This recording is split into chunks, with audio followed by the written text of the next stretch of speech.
drip, that's water, call that boss. You try my squad and they gon' be in cost. You better be prepared to take a loss.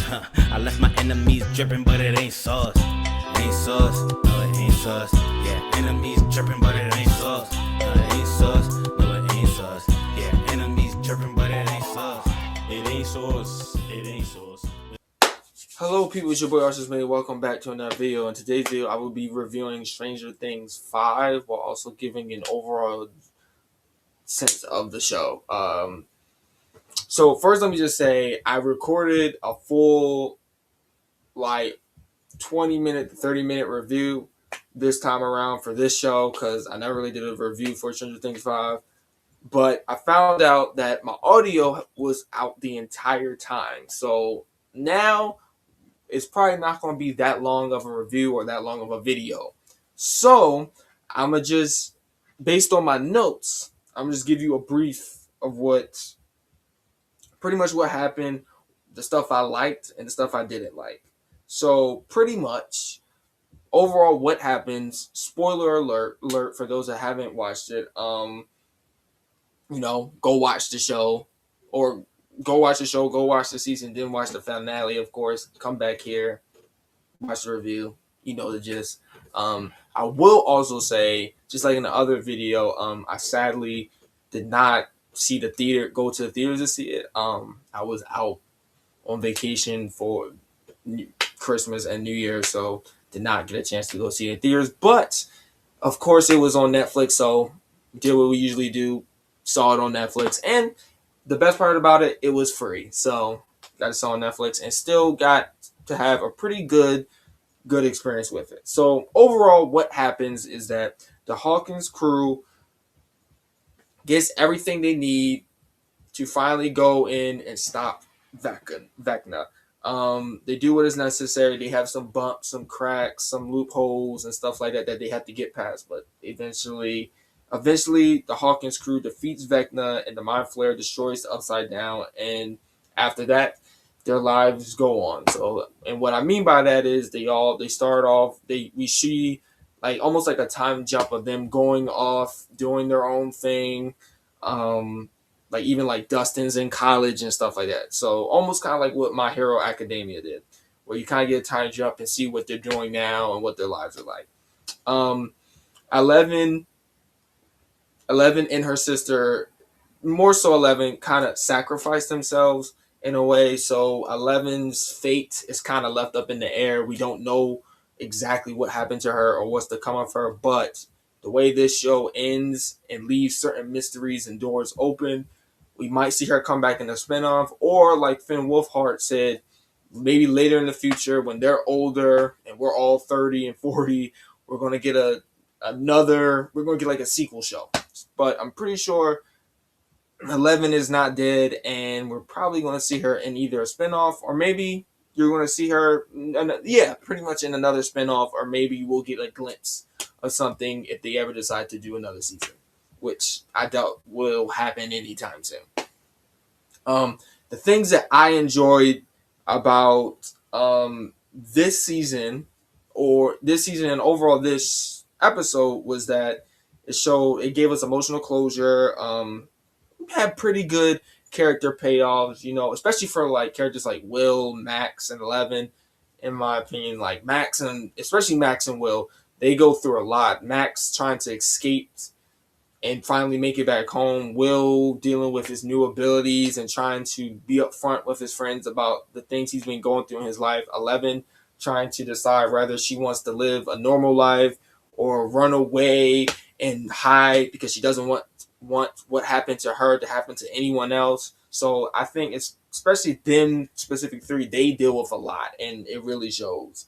Even Dustin has a moment where he doesn't really want to lose his brother or lose his friends. He doesn't want the same thing to happen what happened this season, the last season. So a lot of heartfelt moments like that.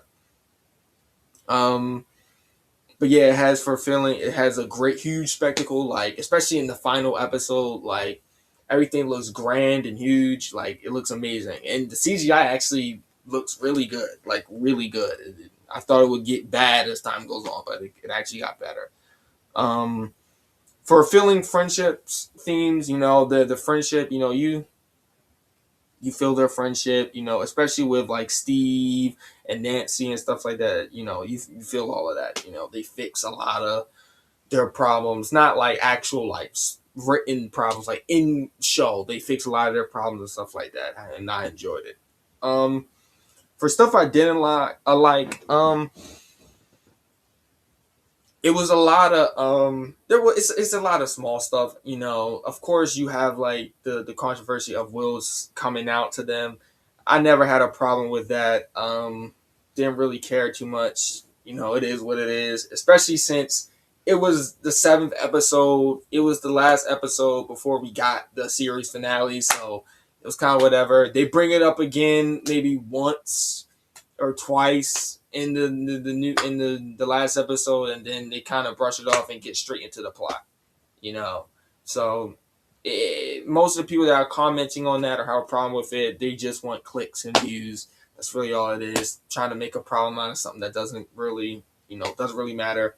Will probably this season is my favorite character. He goes through a lot and overcomes a lot, especially with his new powers. I do wish he did figure out or got this power earlier, because I would have loved to see him use it more, and maybe even figure out a way to be more like 11 and her sister. So that would have been interesting.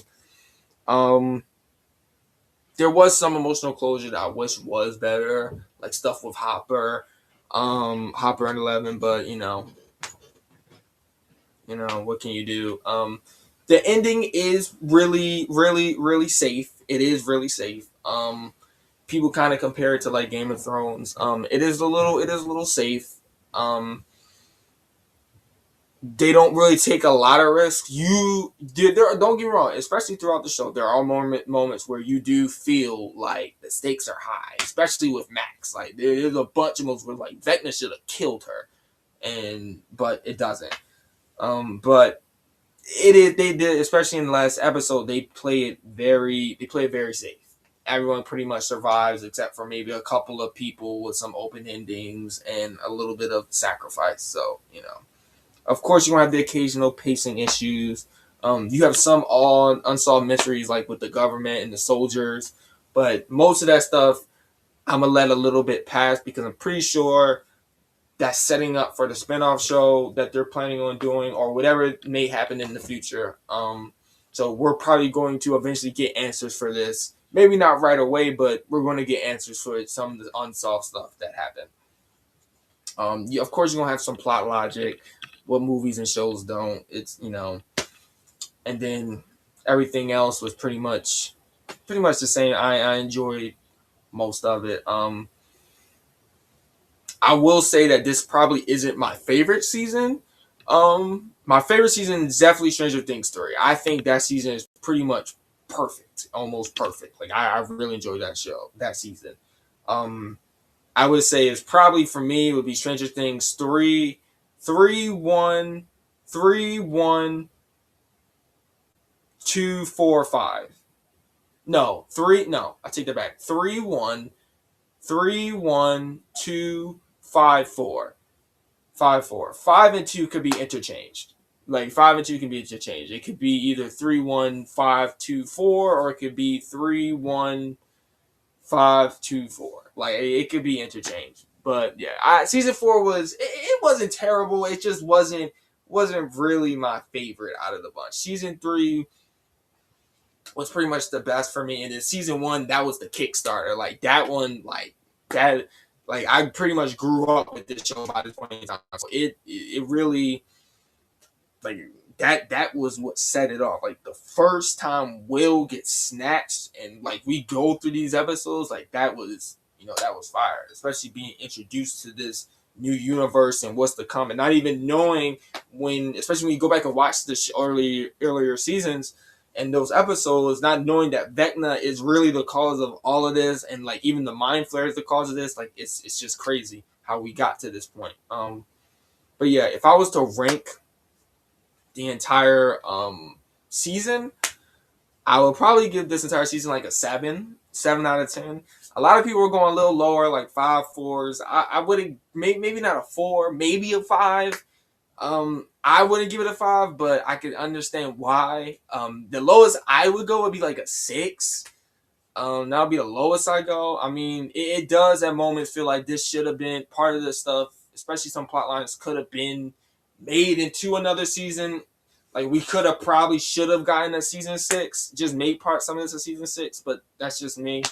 They kind of did cram and was able to get a lot of stuff in here, but I wouldn't go below a 6. I'm gonna give it a 7 out of 10 for the whole show. The final episode, I'm gonna give it an 8. After all, it is 2 hours. So that should be enough time, you think, to fill in everything. So and it does on some accounts. So we did get and like I said, it played a little safe, so you did get your little happy ending. As for the other stuff, I would say season 3 for me is like a 9. Season 1 is like a 9, 8.59. Season 4 like a 7, like a 7.5, 8. And then it just keeps dropping off from there. But yeah, I wouldn't say really any season is bad.